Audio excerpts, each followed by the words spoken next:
आज की मेरी ये वीडियो एक माँ की दुख दर्द भरी दास्तान है जो अपने बेटों से जुदा हो जाती है। वीडियो को शुरू होने से पहले मेरे यूट्यूब चैनल को सब्सक्राइब कर दें और साथ में बेल आइकन घंटी को भी प्रेस कर दें ताकि मेरी हर आने वाली वीडियो का नोटिफिकेशन आप तक पहुँच सके। आज वैमर खुशी से कमरे में दाखिल हुआ और अपनी छोटी बहन को आवाज़ लगाई, हमना ओ हमना। अम्मी जान ने प्रेस किए हुए कपड़े एक तरफ रखते हुए पूछा, वामर बेटा क्या हुआ जो इतने खुश दिखाई दे रहे हो?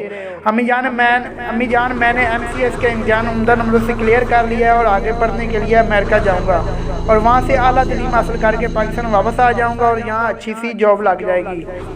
और फिर अरे अम्मी जान आपको क्या हुआ? वैमर अम्मी जान की भरी हुई आंखें देखकर फ़ौरन परेशान हो गया। बेटा अपने देश की मिट्टी भी अपनी होती है और फिर यहाँ किस चीज़ की कमी है?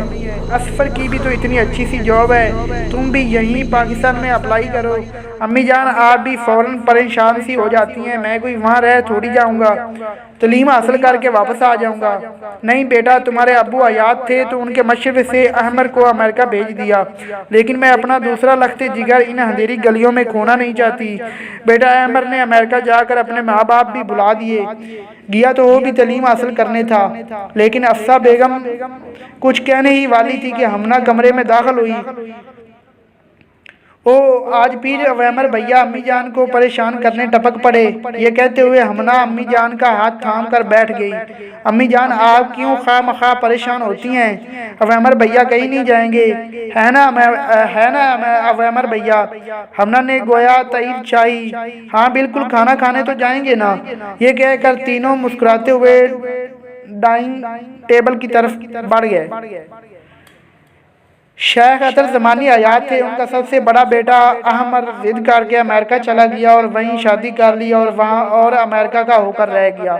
उस वक़्त अतर ज़मानी की बाकी औलाद भी छोटी थी और वो खुद हार्ट पेशेंट थे, कारोबार में हाथ बटाने वाला भी कोई नहीं था। इसी तरह कारोबार ऐसा ऐसा बिल्कुल ठप हो गया और फिर एक दिन अचानक हार्ट अटैक से अतर साहब इस दुनिया फ़ानी से रुखसत हो गए और अफसा बेगम तनहा रह गई। फिर अफसा ने अपने बच्चों पर खूब मेहनत की और आज वो इस काबिल हो गए थे कि अपने पाँव पर खड़े हो जाएं। लेकिन इन दिनों उनके बेटे अवैमर की भी यही रिट थी कि वो अमेरिका जाएगा, लेकिन अफसा बेगम रजामंद ना थी। अवैमर के घर आते ही अफसा बेगम ने उसे बुलाया, अवैमर बेटा इधर आओ। जी अम्मी जान कोई काम है? दरअसल मैं जल्दी में हूँ। हाँ बेटा बैठो तो सही। जी अम्मी जान बेटा जुबैदा बाजी से मैंने तुम्हारे रिश्ते की बात की थी और वो शाइस्ता के लिए राज़ी हो गई हैं और वो चाहती हैं कि दिसंबर तक शादी।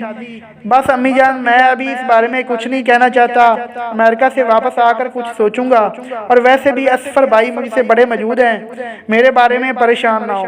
ये कहकर वैमर बाहर चला गया।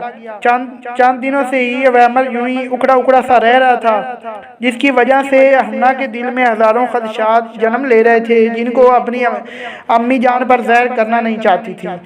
वैमर अपना ब्रीफ केस तैयार कर चुका था और अब अपने ज़रूरी कागजात फाइल में लगा रहा था कि हमना वैमर के कमरे में दाखिल हुई। भैया ये क्या है? आप कहाँ जा रहे हैं? हमना ये देख कर हैरान सी रहेगी। हमना मेरा वीज़ा लग गया है, मैं अमेरिका जा रहा हूँ।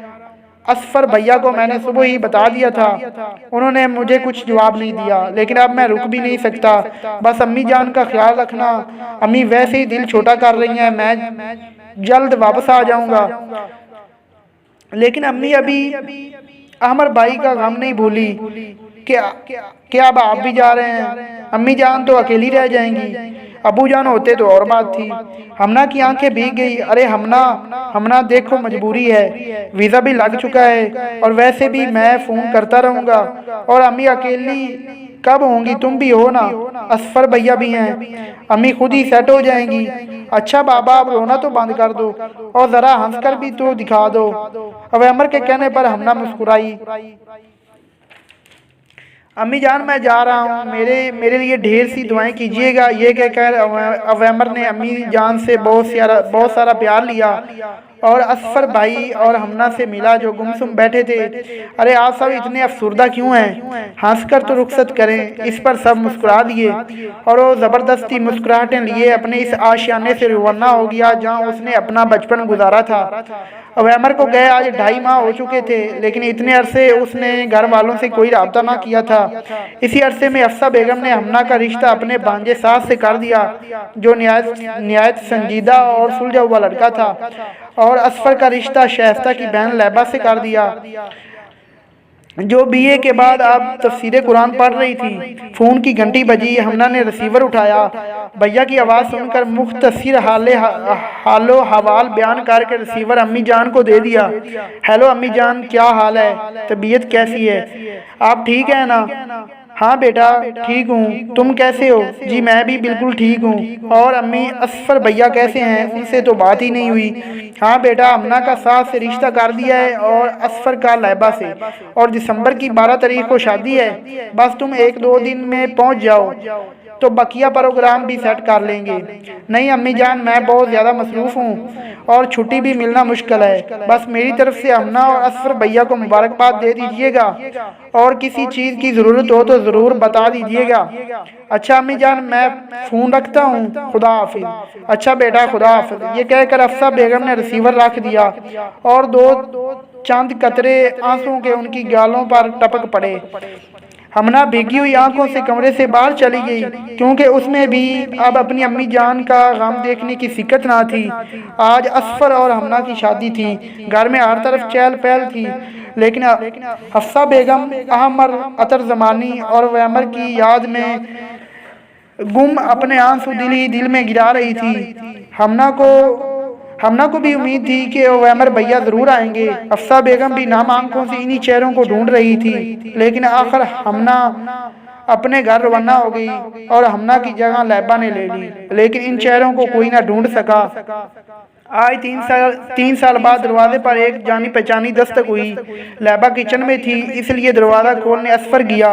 अब वैमर तुम, ये कहकर असफर भैया वैमर के गले लग गया और देर तक आंसू बहाते रहे।